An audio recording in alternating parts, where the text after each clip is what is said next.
नमस्कार, लोकतंत्र देख रहे हैं आप। मैं हूं आपके साथ रेशु त्यागी। महाराष्ट्र में साल के भीतर विधानसभा चुनाव होने हैं।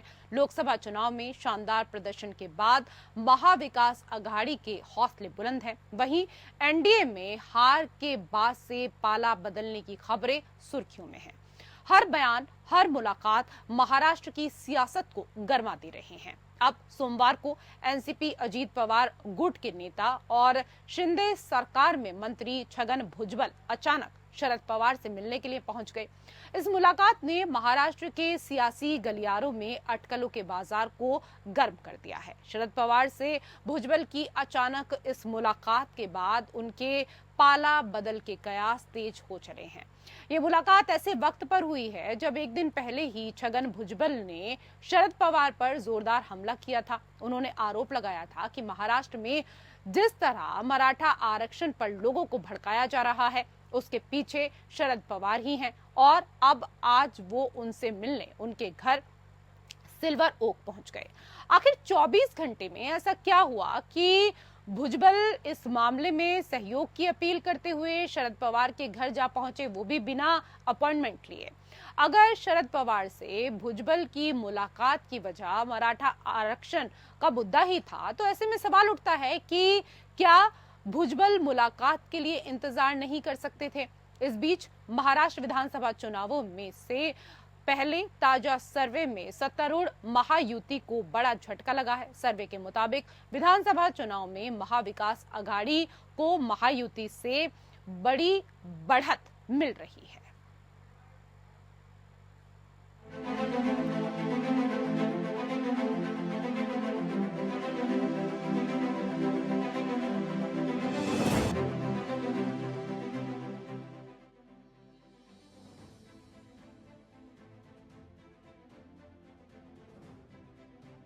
महाराष्ट्र की राजनीति पल पल रंग बदल रही है। सोमवार को भी एक अलग ही रंग देखने को मिला। एक दिन पहले जिस नेता को मराठा आरक्षण की बैठक में शरद पवार के शामिल नहीं होने पर जमकर निशाना साधते देखा गया था, वही आज उनसे मुलाकात करते देखा गया। जी हां, अजीत गुट के दिग्गज नेता छगन भुजबल ने सोमवार को शरद पवार से मुलाकात की, जिसके बाद महाराष्ट्र में विधानसभा चुनाव से पहले राजनीति गर्मा गई है। इस मुलाकात पर कई तरह की अटकलें लगाई जा रही हैं, कई मायने निकाले जा रहे हैं। हालांकि अटकलों पर विराम लगाने की कोशिश करते हुए छगन भुजबल ने बताया कि दोनों के बीच आरक्षण के मुद्दे को लेकर बात हुई है। राज्य के ज्येष्ठ नेता है, जो जानते हैं कि गांव-गांव में जो है अलग अलग जाति के जो है घटक है, तो कैसे रहते हैं, क्या करते हैं। तो मैंने उनको कहा कि मराठा ओबीसी झगड़े में गांव-गांव में झगड़ा लगाया है, ये उसके होटल में नहीं जाएंगे, वो इसके दुकान में नहीं जाएंगे, और मारामारी भी शुरू हो गया है। तो इसमें आप अगुवापन लेंगे तो ये कुछ खत्म हो सकता है, सब लोग लीडर एक जात होकर, नहीं तो ये गरीब तबके के लोग मार खाते जाएंगे और आगे तो ये सब बिगड़ जाएगा सारा काम। आपने ओबीसी को आरक्षण देने का प्रयास किया था, और बचाने के लिए भी तो आप आए। तो मैंने कहा कि ठीक है, मैं शिंदे के साथ बात करता हूँ यहाँ, और 2-4 लोग हम लोग बैठेंगे बहुत जल्दी, और क्या किस ढंग से रास्ता निकलना चाहिए उसके बारे में कोशिश जरूर करेंगे। बड़ा ख़त्म करने के लिए मैं मोदी साहब को भी मिल सकता हूँ, अमित शाह साहब को भी मिल सकता हूँ, राहुल गांधी जी को भी मिल सकता हूँ, उद्धव ठाकरे को, जो चाहिए करने के लिए मैं तैयार हूँ। ये झगड़ा खत्म हो जाए और गरीब लोग आपस में टकराव नहीं करें, क्या, और आरक्षण जो है जो थोड़ा बहुत बच जाए। सर, पवार साहब ने क्या आश्वासन दिया सर? आप मुलाकात बोल रहे। वहीं शरद पवार और छगन भुजबल की मुलाकात को लेकर बेटी सुप्रिया सुले से जब सवाल किया गया तो उन्होंने इस पर हैरानी जताई। People have apologized after that and India has forgiven that. It happened 5 decades ago. What about the people who are working against the constitution every day? Look at me, I am the finest example. Our party was taken, our symbol was taken. I am going to court, to Supreme Court I'm going to Supreme Court tomorrow. I could have sat in my constituency and done development work. But I can't do that. I will work the whole day today I will get at late night take a flight to Delhi, go to Supreme Court. Last week I was in Supreme Court. This week I'm in Supreme Court. I'll go, I come back at night and again be in my constituency. Sharad Pawar से भुजबल की अचानक इस मुलाकात के बाद उनके पाला बदलने के कयास तेज हो गए हैं। दरअसल पहले से ही इस तरह की खबरें आ रही थी कि महाराष्ट्र के उप मुख्यमंत्री अजीत पवार गुट के कुछ नेता नाराज हैं और खुद छगन भुजबल शरद पवार के साथ जा सकते हैं। इसी बीच सोमवार को अचानक ही अजीत गुट के दिग्गज नेता भुजबल शरद पवार से मुलाकात करने के लिए पहुंच गए।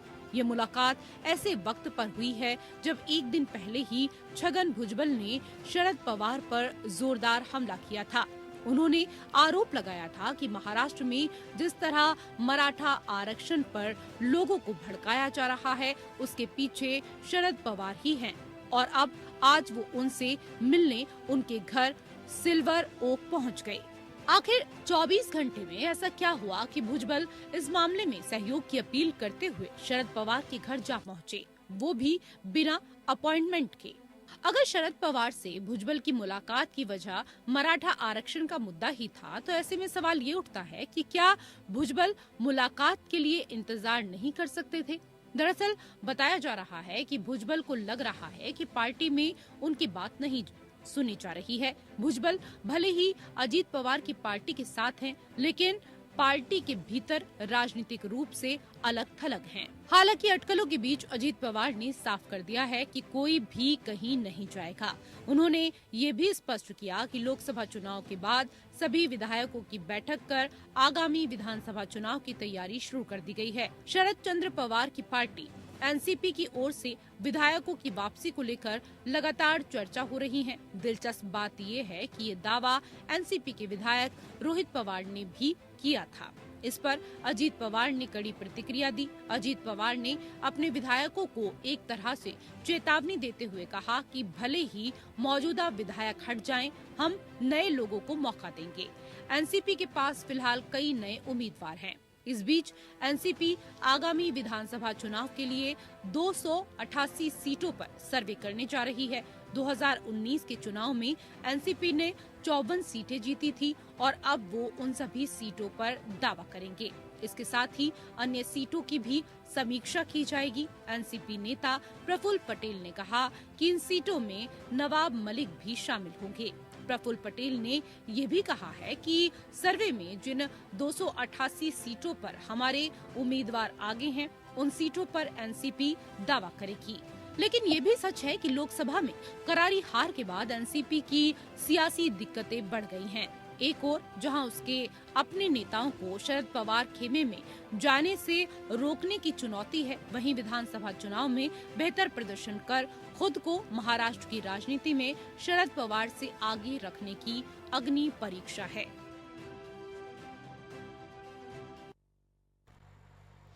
तो महाराष्ट्र विधानसभा चुनाव से पहले सियासी हलचल अब तेज हो चली है। अजीत पवार गुट के एनसीपी नेता छगन भुजबल ने शरद पवार से मुलाकात की। भुजबल और पवार की इस मुलाकात के बाद कई तरह की अटकलें अब लगाई जा रही हैं। मुंबई में शरद पवार के आवास पर दोनों नेताओं की मुलाकात हुई और इस दौरान अचानक हुई इस मुलाकात के अब कई मायने निकाले जा रहे हैं। सवाल उठ रहा है कि क्या छगन भुजबल एक बार फिर पाला बदलेंगे।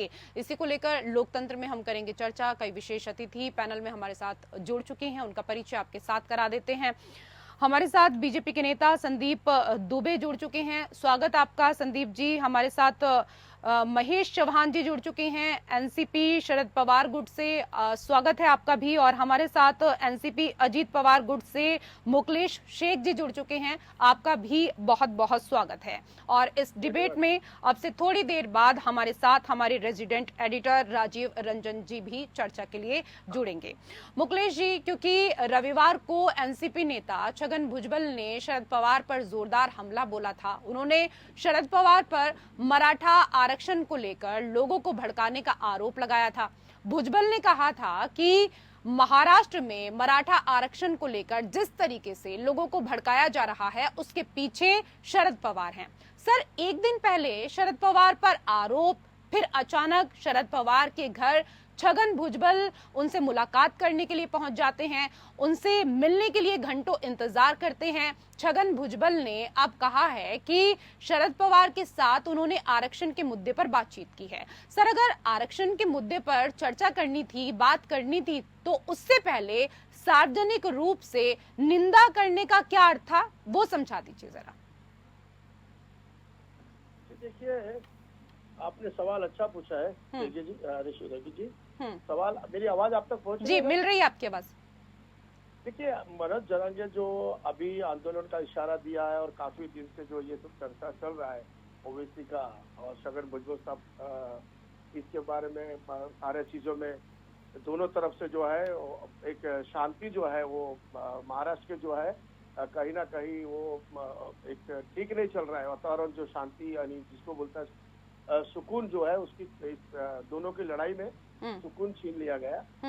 तो शरद पवार साहब के पास गए, सीनियर लीडर है शरद पवार महाराष्ट्र और देश के, उनके पास जाके मतलब उनका हाल चाल पूछना, और ये बिना राजनीति और बिना कोई पार्टी या MLA MP minister Chhagan Bhujbal थे उसको बाजू में रखते हुए उनके हिसाब से मिलने को गए। तो पवार साहब आराम कर रहे थे, तो पवार साहब 1.5 घंटे बाद उठे, भुजबल साहब बैठे थे वहीं बैठकर भुजबल साहब ने मतलब बात उनसे मुलाकात हुई। जब उठाया तो पता चला कि छगन भुजबल साहब बाहर बैठे हैं। तो भुजबल साहब का स्टेटमेंट आपने देखा है कि भुजबल साहब ने कहा कि मैं मंत्री के रूप में, एमएलए के रूप में नहीं आया हूँ, मैं आया हूँ कि दोनों पक्ष जो है बैठकर इसके बारे में हम कोई रास्ता निकालेंगे। उसमें बिल्कुल ठीक है सर, आरक्षण के उन्होंने कहा कि जो मेरी चर्चा हुई है, जो मेरी बात हुई है, वो आरक्षण को लेकर हुई है। लेकिन सवाल तो सर आपसे यहाँ पर यही है ना कि पहले आप वार करते हैं, फिर मुलाकात करते हैं, तो इससे अच्छा था ना कि पहले ही मुलाकात कर लेते, फिर ऐसी नौबत ही नहीं आती कि आपको यहाँ पर बैठकर बयान देना पड़े या हमें इस विषय पर चर्चा करनी पड़ती। भुजबल साहब ने जो शरद पवार जी के बारे में कहा था ना, वो उस चीज को जो है अलग एंगल से, अलग नजरिया से वो सारे चीज को एक मतलब एक पेश किया जा रहा है, उसको एक अलग ही तौर से कि भाई वो शरद पवार जी उनके गुरु है और वो शरद पवार बहुत बड़े लीडर है और सभी के, हमारी पार्टी भले अजीत दादा पवार साहब की पार्टी एनसीपी है, हम भले तो सर जिस गुरु ने सिखाया उस गुरु का ही आप सम्मान नहीं कर पाए, उस गुरु को ही छोड़ दिया आपने, तो उस गुरु को ही त्याग दिया। मैं वापस से आपके पास आऊंगी सर, और भी लोग हैं चर्चा के लिए। राजनीति में छोड़ा नहीं जाता है, राजनीति ऐसी चीज है कि समय पे हर राजनीति में छोड़ा नहीं जाता है, राजनीति में तोड़ा जाता है, परिवारों को तोड़ा जाता है। ये तोड़ने का कार्य है, क्योंकि इसका सबसे बड़ा आरोप तो बीजेपी के ऊपर लगा है कि परिवारों को तोड़ने का कार्य बीजेपी ने किया है। संदीप जी, मैं अभी बात यहाँ पर करती मुकलेश जी से, लेकिन पहले आप ही से जवाब ले लेती हूँ इस पर। संदीप जी, भूखे हम, सम्मान मिला तो हम यहाँ है, सम्मान का भूखे अजीत पवार साहब, ठीक है। आप पर तो लगातार आरोप लगते रहे हैं संदीप जी कि बीजेपी सिर्फ लोगों का घर तोड़ने का कार्य करती है, और महाराष्ट्र में जो 2 परिवारों को तोड़ा वो आप ही लोगों ने तोड़ा। रेशु जी, देखिए, सबसे महत्वपूर्ण विषय ये है कि हम जिस महाराष्ट्र की राजनीति की चर्चा कर रहे हैं, सबसे महत्वपूर्ण है कि सरकार सुरक्षित है, सरकार को कोई खतरा नहीं है।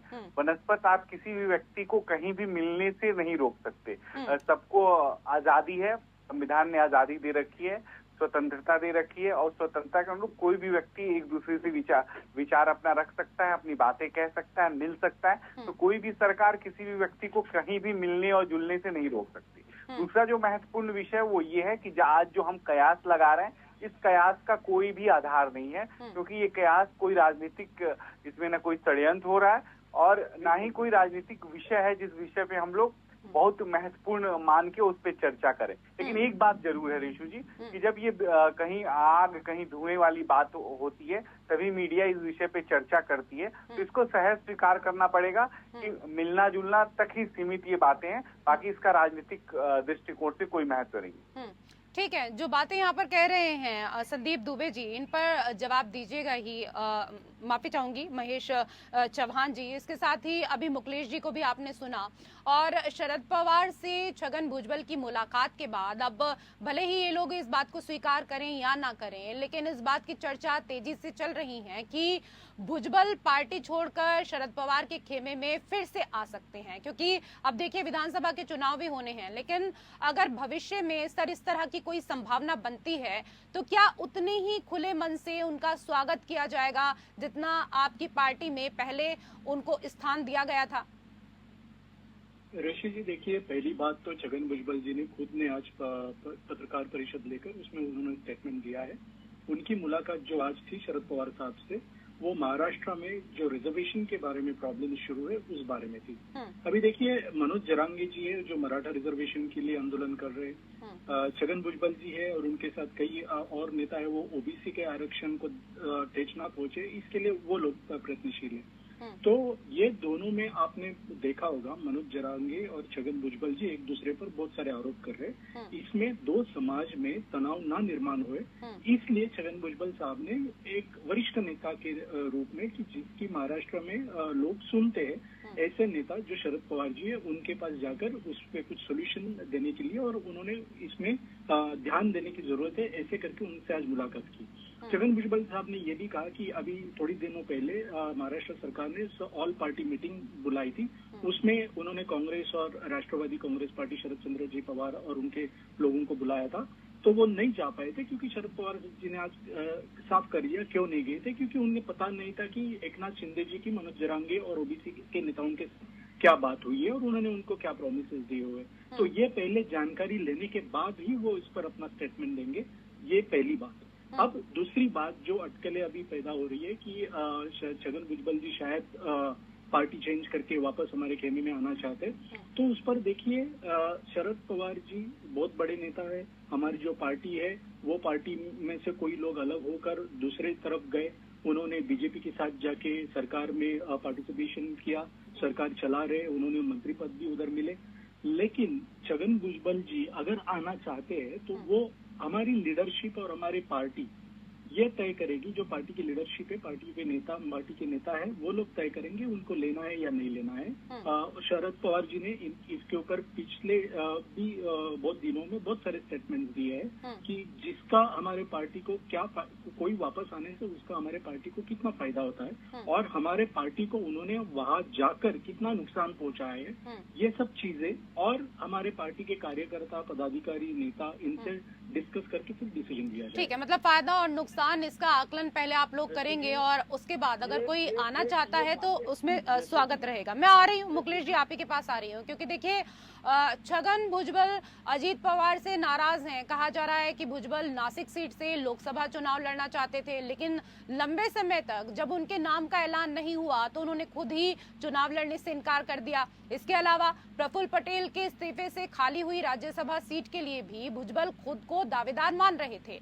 लेकिन पार्टी ने उन्हें तवज्जो नहीं दी। अजीत पवार ने अपनी पत्नी सुनेत्रा पवार को इस सीट से नामांकन कराकर छगन भुजबल की उम्मीदों पर पानी फेर दिया। इसलिए शरद गुट के साथ जाने की जो अटकलें हैं वो तेजी के साथ बढ़ गई हैं। लेकिन अभी महेश जी को हम सुन रहे थे, वो कह रहे थे कि पहले हम ये देखेंगे, क्योंकि हमें फायदा और नुकसान को भी यहाँ पर आकलन करना होगा, क्योंकि नुकसान तो हमें बहुत ज्यादा हुआ है जिस तरीके से आप लोगों ने पार्टी को तोड़ा। जी आप रेशु जी, मेरी आवाज आ रही है? जी, आपकी आवाज मिल पा रही है सर।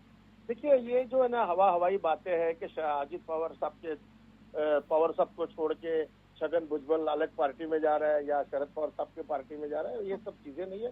शरद पवार साहब के साथ बहुत पवार साहब के अंडर में इन लोगों ने अपना भुजबल साहब बोलो चाहे और भी लीडर हमारे महाराष्ट्र के एनसीपी के बहुत लंबे टाइम से उनके साथ काम किया है। हर उनके दाव पे, हर चाल को पवार साहब के जो नीचे उनके जो स्टूडेंट है, यानी जो बोलेंगे हमारे मंत्रीगण उनसे जूनियर लोग है, सीनियर तो शरद पवार है ही है, सबको पता है उनका कौन से टाइम में कौन सा चाल है और क्या करने वाले हैं। ये आजकल क्लास के अंदर सब सीख गए हैं, सब आज कोई ये नहीं रह गया, दुनिया बहुत आगे निकल चुका है। दूसरी बात मैं कहना चाहूंगा आपके पास कि अभी आपने कहा है, देखिए कांग्रेस के नाना पतोले से सब नाराज है, कांग्रेस की कार्यकर्ता। देखिए इन लोगों ने क्रॉस वोटिंग किया है, सबको नोटिस जारी किया, 7 लोगों को एक कर दिया, तो ये हर जगह ये आग लगी तो धुआं तो निकलेगा ही। तीसरी बात ऐसा है, उद्धव साहब ठाकरे से भी बहुत लोग नाराज हैं उसके अंदर। क्या ये नाराजगी जो पार्टी लेवल में ये खत्म नहीं होता, ये हवाई बातें हैं। कार्यकर्ता सब एक है, भुजबल साहब इनके साथ है, अजीत पवार साहब के साथ है और काम करेंगे। देखिए अभी अजीत दादा पवार साहब की जो माता जी है उनको मिलने के लिए हमारे सुप्रिया ताई गई थी, क्या मिलने को जाती है क्योंकि रिलेटिव है, उनका खून का रिश्ता है, तो काकी है उनकी, हमेशा जाते आती रहते, तो जाना और मिलना और क्यों मिले, कब मिले, ये सब चीज का हवाई बातें है, प्रैक्टिकल ये बात नहीं है।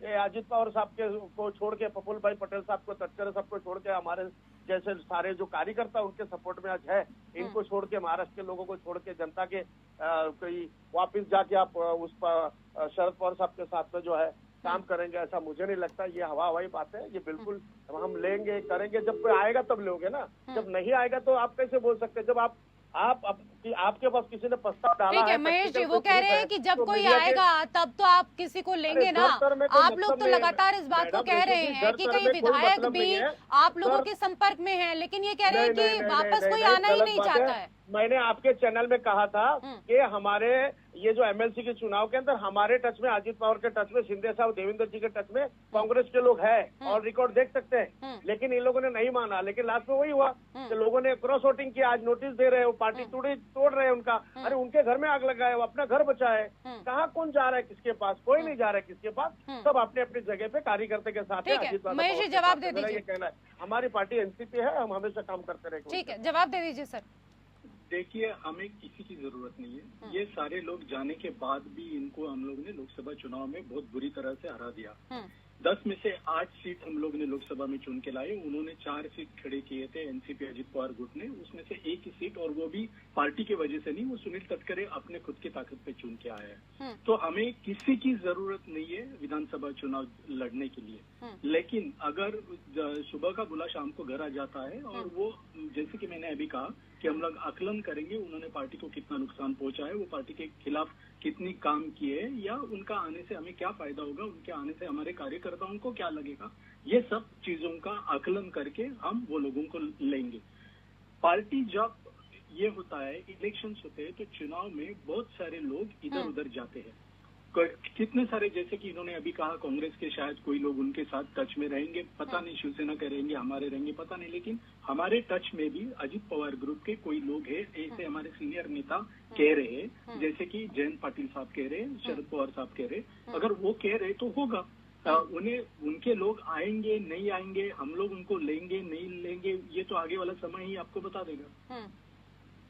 ठीक है, हमारे साथ हमारे रेजिडेंट एडिटर राजीव रंजन जी भी जुड़ गए हैं, जरा उनसे भी चर्चा कर लेते हैं, क्योंकि महाराष्ट्र की राजनीति को बहुत करीब से राजीव जी आप देखते हुए आ रहे हैं। और अगर अब वर्तमान की बात करें तो देखिए, छगन भुजबल की गिनती एक समय में कभी शरद पवार के सबसे करीबियों में होती थी।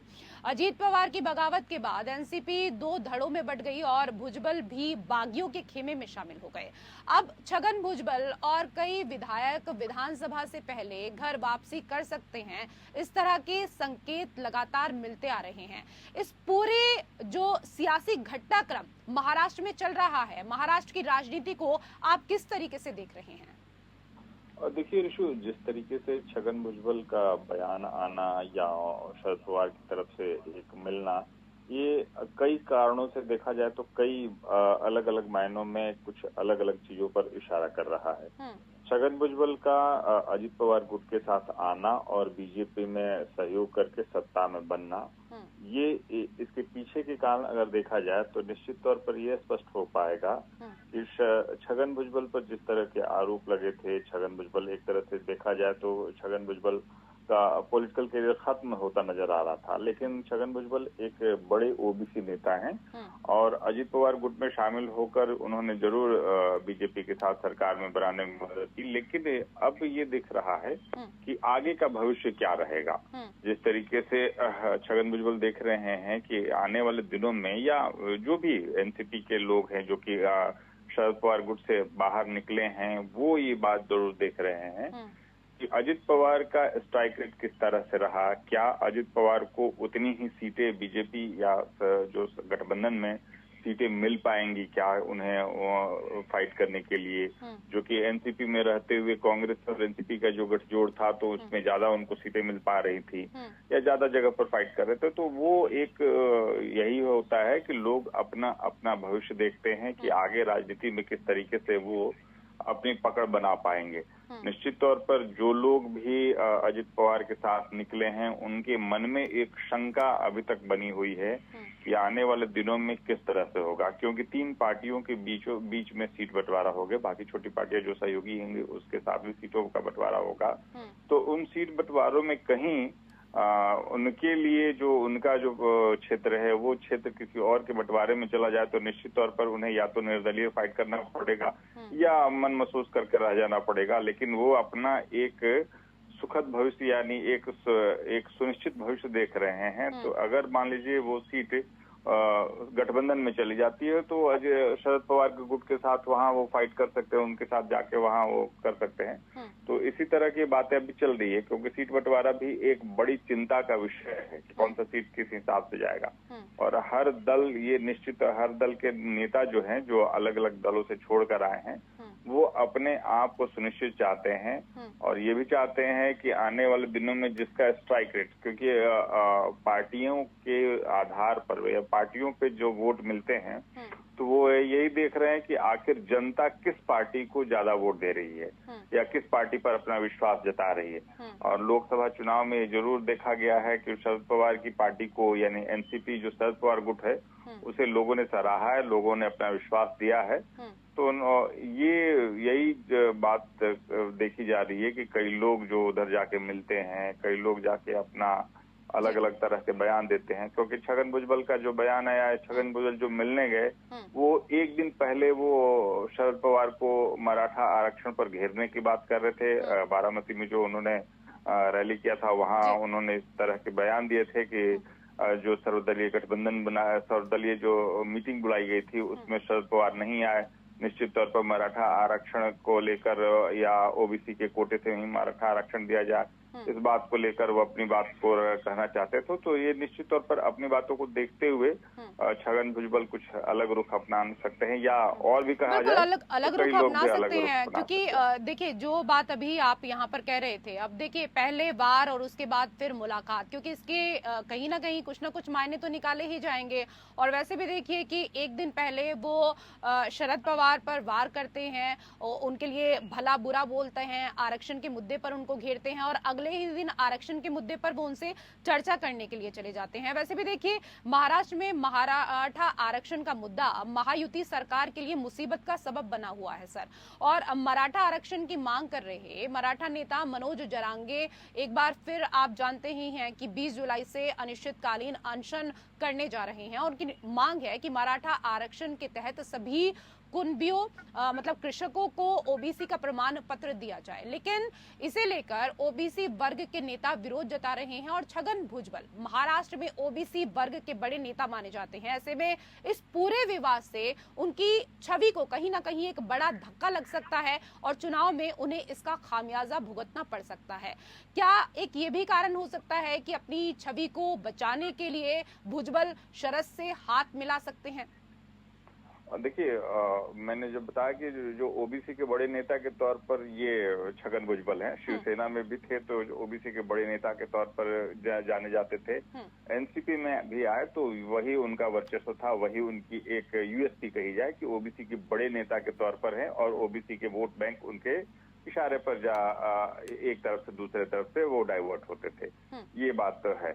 अब बात ये आ गई है कि जो ओबीसी जो मराठा आरक्षण है, मराठा आरक्षण में सरकार की तरफ से या मराठा आरक्षण के पैरोकारों की तरफ से यही कहा गया है कि जो ओबीसी को आरक्षण दिया जा रहा है उसी कोटे में से मराठा आरक्षण दिया जाएगा। यानी मराठाओं को कुनबी जाति का सर्टिफिकेट दिया जाएगा और उसी में समाहित किया जाएगा। जो कृषक मराठा होंगे वो कुनबी जाति में समाहित होकर और उन्हें उस आरक्षण में ओबीसी के जो 27% आरक्षण दिया जा रहा है उसी आरक्षण में समाहित किया जाएगा।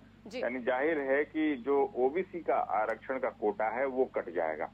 इस बात को लेकर छगन भुजबल बार बार कहते रहे हैं कि मैं ओबीसी के जो आरक्षण मुद्दा होगा उसे कटने नहीं दूंगा। लेकिन सरकार जो है मराठाओं को आरक्षण देने के पूरी तरह से एक तरह से कहा जाए कि पूरी तरह से दृढ़ है और अगर मराठा आरक्षण नहीं देते हैं तो मराठा आरक्षण एक ऐसा मुद्दा है कि बोतल की जिन की तरह और वो इस बार सरकार के लिए गले की सर माफी चाहूंगी और संदीप जी आपसे भी माफी चाहूंगी क्योंकि बहुत ज्यादा समय मैं आपको नहीं दे पाई। बहुत बहुत धन्यवाद आप सभी मेहमानों का हमारे साथ इस चर्चा में जुड़ने के लिए। और इसी के साथ लोकतंत्र में मेरे साथ फिलहाल इतना ही। नमस्कार।